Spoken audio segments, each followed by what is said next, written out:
Jadi ribuan tahun DNA harus sama. Terus kok kon mbek aku iso beda? Kon cucu Nabi Adam, aku cucu Nabi Adam, kok beda? Ono sing putune jin ndek kene. Coba logikanya dipakai. Ribuan tahun DNA harus sama, tempat beda-beda sama. Loh ya ku aneh mau cucu Nabi Ibrahim semua. Ya. Terus kok bisa beda? Ya kalau memang DNA itu 1, 2, 3 turunan masuk akal. Tapi ribuan DNA harus sama. Kon kok iso beda mbek aku? Berarti sing jelas sing putrine Nabi Adam sapa? Kon apa aku? Ayo saiki mubahalah sing Nabi Adam itu apa? Kan bingung kita ini jadi kayak. Sudah lihat kan videonya Jamal Bagil tadi? Itulah masalah kita umat Islam ini, orang bodoh diulamakan. Jadi ya Jamal ini talmi juga nih. Ini kan masalahnya di definisi haplogrup itu. Kenapa keturunan Nabi Ibrahim itu harus berada pada haplogrup yang sama? Haplogrup itu kan definisinya adalah sekelompok populasi yang memiliki kesamaan genetik karena berasal dari kakek paternal yang sama. Jadi Jamal itu gagal pikir memahami kesamaan genetik dan DNA yang sama. Kesamaan itu artinya memiliki segmen-segmen DNA yang sama, tapi keseluruhannya pasti ada yang berbeda. Kita aja saudara kandung, ada segmen-segmen DNA-nya yang sama, tapi ada segmen-segmen DNA-nya yang beda. Kenapa? Karena kita hanya mewarisi 50% ayah dan 50% DNA ayah dan 50% DNA ibu. 50% DNA ayah yang saya warisi itu berbeda dengan 50% DNA ayah yang adik-adik saya warisi. Itu prinsip rekombinasi.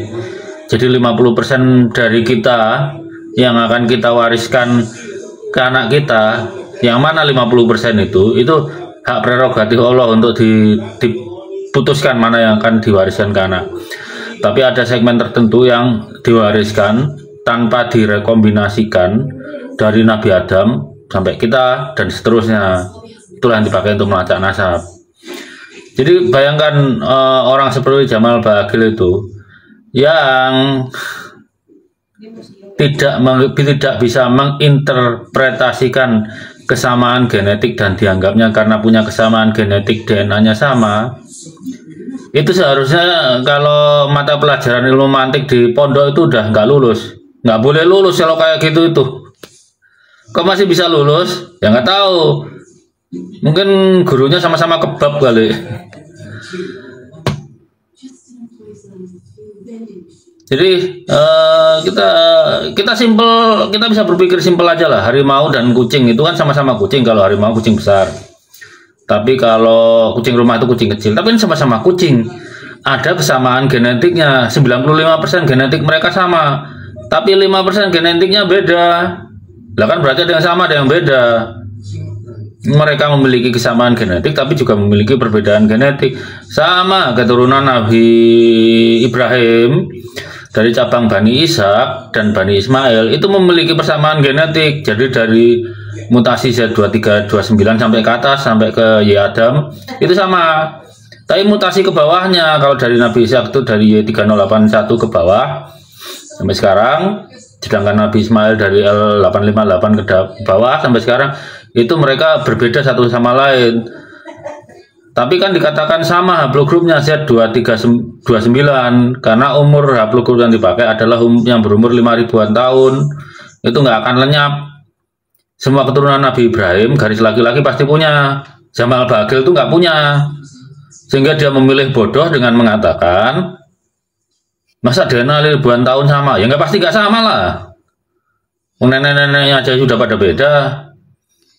Tapi harus tetap memiliki kesamaan. Ingat, saya ulang berkali-kali, sekelompok populasi yang memiliki kesamaan genetik itu bukan berarti DNA-nya sama. Kesamaan itu kan parsial.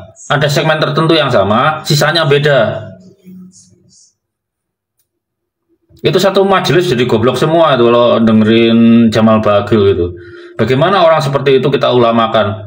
Ya nggak pantas juga sebagai keturunan Nabi sebodoh itu. Memahami kata kesamaan genetik aja nggak bisa. Tapi ya benar juga sih kalau orang tuanya Jamal Bagel tuh ngasih nama Jamal. Orang kecerdasannya setara onta gitu.